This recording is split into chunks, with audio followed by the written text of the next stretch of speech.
Hello, welcome to Sound and Fury Book Reviews. As usual, I am Tina. Today I'm doing a book review of Shield Maiden by Sharon Emmerichs. This is a book coming out October 3rd, 2023. It is a fantastical historical fiction by Red Hook Press. I received this arc from NetGalley in exchange for a fair review, and I was very interested in this because, as I will probably talk about later in the review, I love Old English, so I was very into this retelling of Beowulf.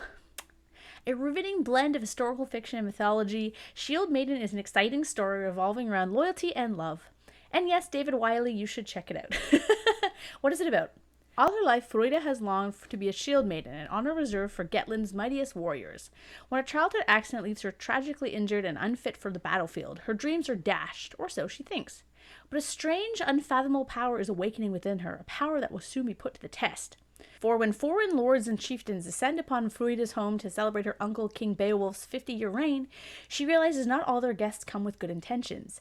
Treachery is afoot, and Fryda must gather her courage to fight her for her people as a queen should, as a shield maiden would, and as only Fryda can. But as Fryda's power grows stronger, something ancient hears its call. For buried deep in her gilded lair, a dragon awakes, and Fryda must prove herself once and for all.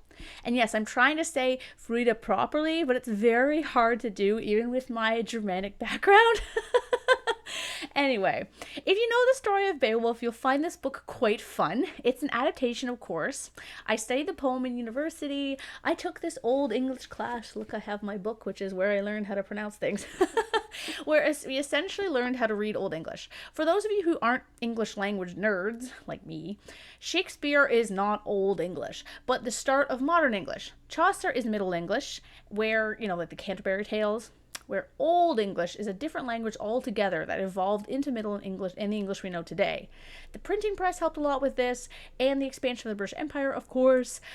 Basically, if you were to try to read Old English, if you didn't study it, you wouldn't be able to. It's not just like English with a few different words, like in, old medieval poetry. It's a completely different language. There are a lot of cognate words, or words that we use now, or words that are derivatives of that, but it's really a different language, and it's really, really fun.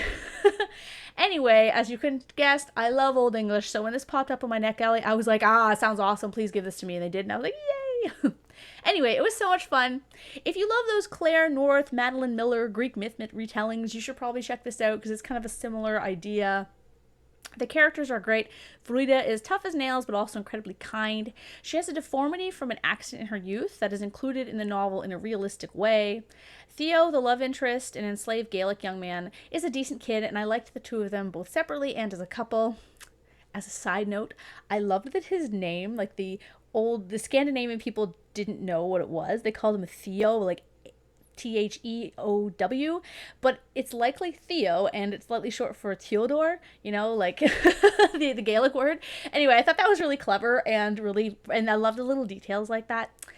Back to the characters themselves, they did tend to be a bit too good at times, I found. Their conflicts are a bit more external than internal, but I cared about their fates. The main antagonist's motives were kind of all over the place, but then again, he's 20, and who isn't all over the place when they're 20? The inclusion of Beowulf himself was really good, as he was boisterous and brave, and it suited his characterization from the poem. I really liked his character. I also enjoyed how Hild, a black indentured woman, was included in the novel. People did travel back then, the Vikings made it to Newfoundland well before Columbus set out, and when they traveled, they thus enslaved people from all over the world. Yay.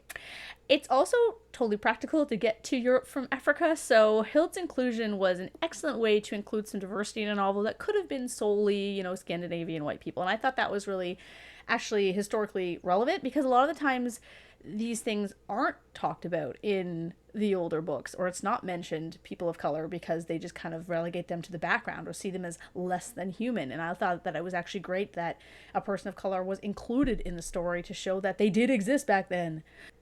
Anyway, in this vein, I guess, I did read a few reviews that tried to argue that Fryda felt too modern to them, but it's clear that they, weren't aware that women in this time period, in this particular culture, had a great deal more autonomy than women in the 1910s in America, even. They could get divorced, they could own property, they shared the running of the household. They didn't have voting, but, they had a say in, who ran things.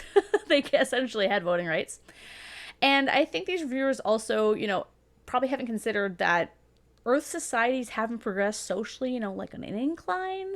They've dipped and peaked when it comes to human rights and equality. It's a pendulum, not an ascent.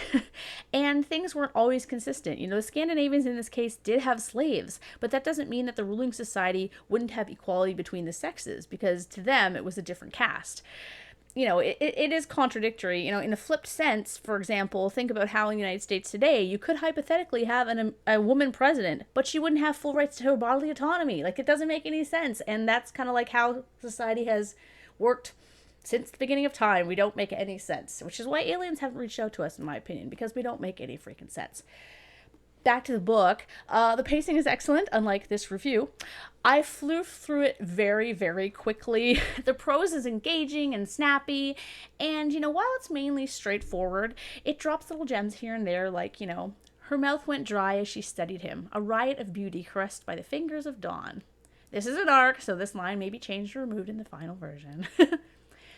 Unfortunately, while the other action scenes are really exciting, I wasn't entirely sure how the dragon aspect really tied into the story, and I found that it felt a bit flat to me. I understood that aspect was included because it's a major part of Beowulf, but while there are elements woven into the novel and the narrative itself about the dragon, I felt a little bit tacked on.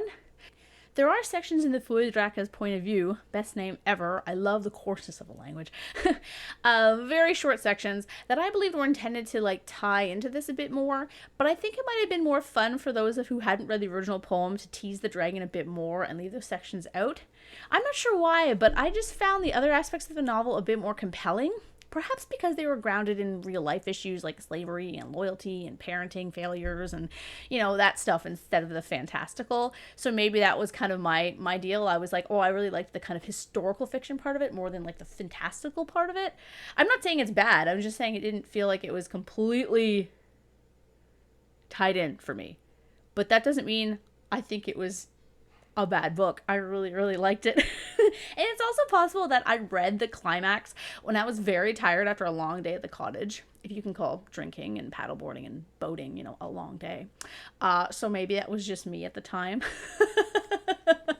I'm very much an old school Scandinavian, I guess, because drinking and boarding and boating all day. But overall, I really enjoyed this, emotional and historically rich novel, and it's extremely fun and easy to read, and I definitely recommend it for those who love fantastical historical fiction. I was totally into it, and I'm definitely gonna buy a paperback copy when it comes out, because I was I like it that much. Yeah, so I hope you enjoyed that, and again, thank you to the publishers for the e-arc. I really appreciate it.